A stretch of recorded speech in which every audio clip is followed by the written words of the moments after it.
You are listening to Real Talk, the weekly podcast that offers you success advice and practical pointers that enable you to unlock your phenomenal power and confidently step into your full potential.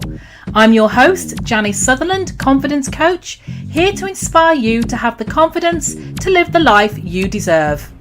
Hello fearless ones, and welcome to this week's edition of Real Talk. Thank you so much for joining me as usual. And again, another thanks for taking the time out to rate, subscribe and share both the Real Talk episodes and Phenomenal Woman. Now this week I wanted to share something, an insight I'd gathered over the past week. And as part of my self-care routine, since I've gone into my coaching practice full time, I have become reacquainted with my love of cycling.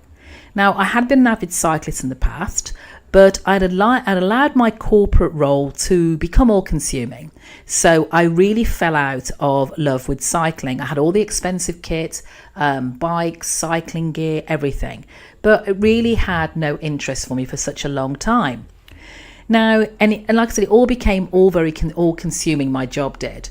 But now I have adopted this change of lifestyle in my full-time coaching practice. I have become back into cycling.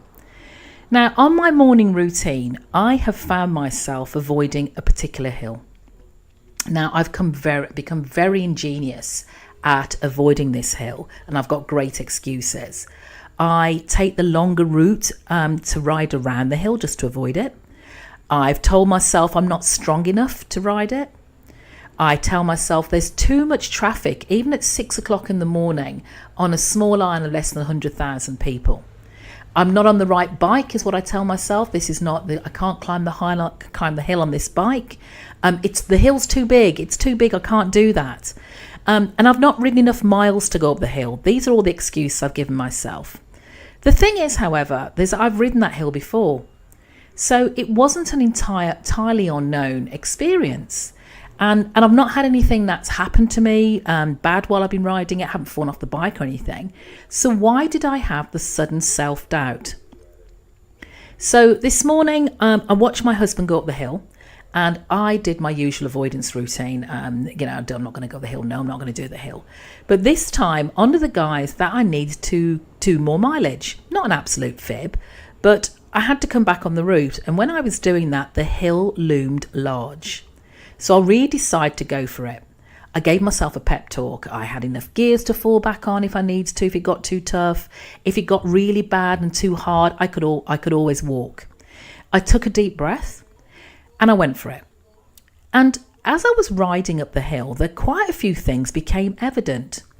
The first thing is that the hill was no way as steep as I'd imagined it to be. I had this vision of this hill that was so steep that I was almost 90-degree angles, that it was like seeing a route on the Tour de France. But it was nowhere near that. In fact, it was no steeper than any of the hills I've been riding on the rest of my route. I was actually fitter and stronger than I actually realised. It was tough, but it wasn't as tough as I'd made up in my head. I'd blown it all out of proportion. And I found that if I could tell myself I could do it, I could. Heck, I'd done it before, so why was there all the drama? What I've been feeling at that time, and you probably feel this yourself, was a limiting belief.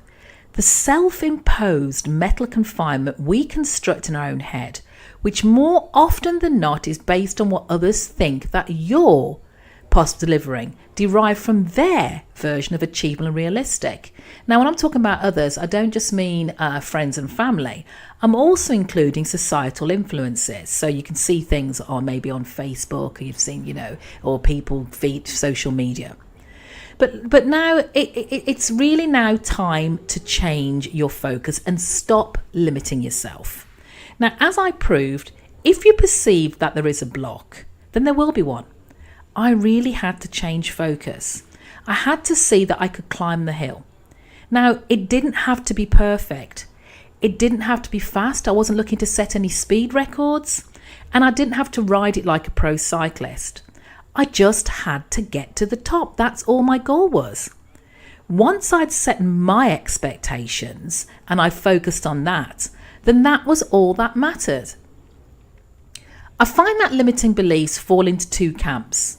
There's those we tell ourselves because sometimes because of past experiences. So like, I can't fall in love again because I've been hurt before. I can't ask for what I want because I'll get rejected. Or there are those that are derived from the people around us or society. So for instance, I'm not good enough to apply for a new job because my friend or boss told me that I don't have the experience. I'm not pretty because a previous or even a current partner told me so. And forgive me my dogs and barking in the background. I can't lose weight because this is the way it's always been. And that's the doctor said I can't make any difference. Now, I see limiting beliefs all the time in my coaching practice with my clients. The problem with self-limiting beliefs is that they can be really sneaky. And quite often we aren't even aware that these little negative ideas are lurking in the back of our minds or in the shadows. The key to remember that it's not real. It's a perception of reality or something that you were told that you had no reason to doubt, and it's holding you back. If you believe what others think of you or limit you in what you can achieve rather than what you know is true, then these thoughts in time can actually become your reality. You must understand that someone else's perception is not reality. It might be their version defined by what has happened to them. It definitely doesn't have to be yours.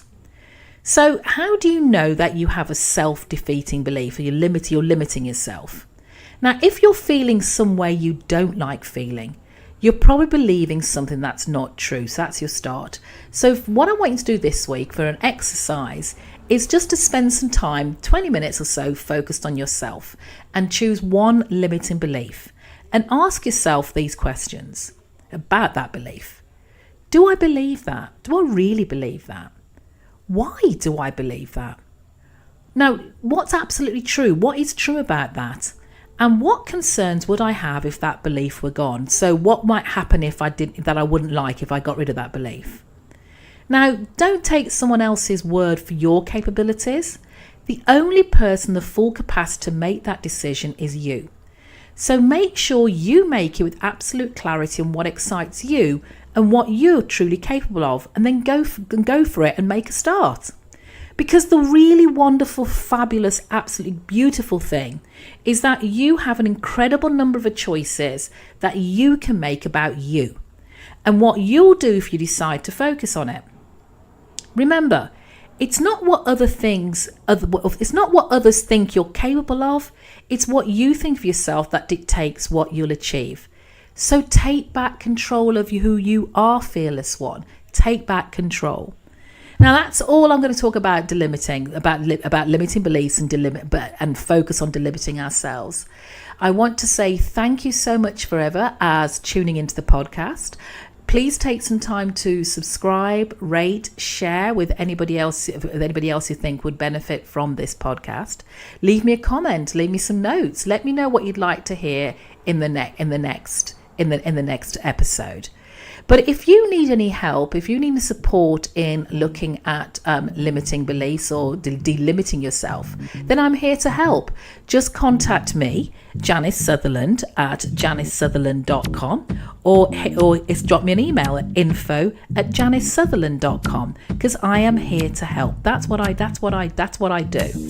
So I really look forward to hearing from you and speaking to you the next week. Take care.